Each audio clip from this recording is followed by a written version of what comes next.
안녕하세요. 연합인포맥스 서영태입니다. 19일 증화권 증시가 모두 하락 마감했습니다. 홍콩과 중국 본토에서는 유가 급락의 에너지 업종 하락세가 눈에 띄었고요. 대만에서는 미국의 나스닥이 3% 하락한 흐름을 이어서 대장주인 반도체 파운드리 TSMC가 1.8% 밀렸습니다. 이날부터는 미국 알래스카에서 이틀 일정의 미중 고위급 회담이 열리고 있는데요. 기싸움이 대단하다는 평가가 나옵니다. 우선 홍콩 항생지수는 현재 시간 기준으로 1.8%가량 하락하고 있습니다. 터미널 7203 화면 통해 보면은 지금 항생 컴포지트 에너지가 4.98%가량 떨어지면서 하락장을 주도했는데요. 본토 증시에서는 선전 성분 지수가 2.56% 하락했고 상하이 종합 지수가 1.7% 하락했습니다. 차신에 따르면 역시나 본토 증시에서도 화학공학 기업이 3% 가까이 하락하면서 약세를 주도했는데요. 지난밤 국제 유가가 급락한 영향입니다. 인포맥스 터미널 다시 한번 확인해 보겠습니다. 국제 유가 서부 텍사스산 원유 4월 인도분 지금 흐름을 보여드리고 있는데요. 지난밤에 이제 무려 7% 하락했습니다. 유럽에서 코로나 환자 수가 증가한 데다 백신 접종이 차질을 빚자 글로벌 원유 수요에 대한 기대가 좀 흔들렸는데요. 이번 주 내내 하락하다가 쭉 빠졌습니다. 이달 초 이후 처음으로 배럴당 $60를 밑돌았고 어제 대만 증시 같은 경우는 기술주가 약세였는데요. 어제 유럽 시장 개장한 이후에 10년 만기 국채 금리가 1.76% 가까이 급등해서 저도 퇴근하다가 이제 이때 깜짝 놀랐습니다.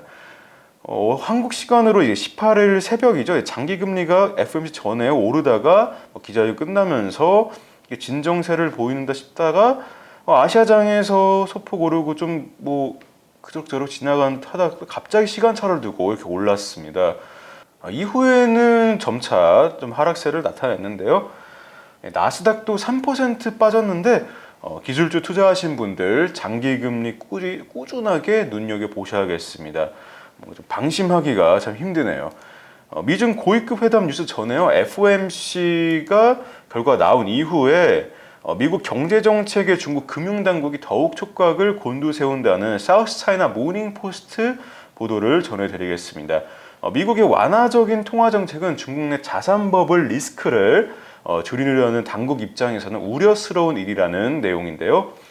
미국에서 돈이 많이 풀려 외국인 자금 유입이 중국 본토 증시나 홍콩 증시로 좀 커지면은 중국 금융시장에 충격을 줄 수 있다는 것입니다.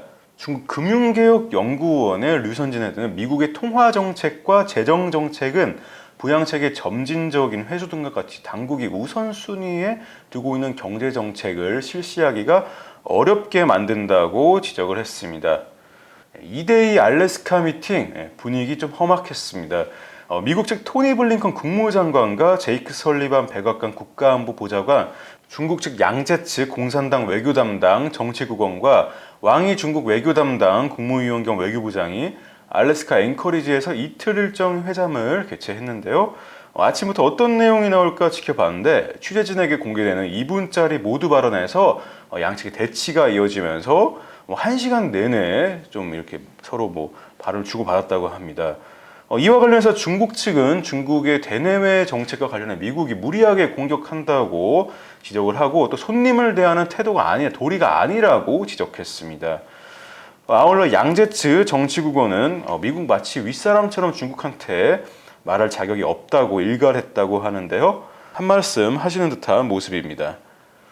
주말 잘 보내시고요. 월요일날 뵙도록 하겠습니다. 연합인포맥스 서영태였습니다.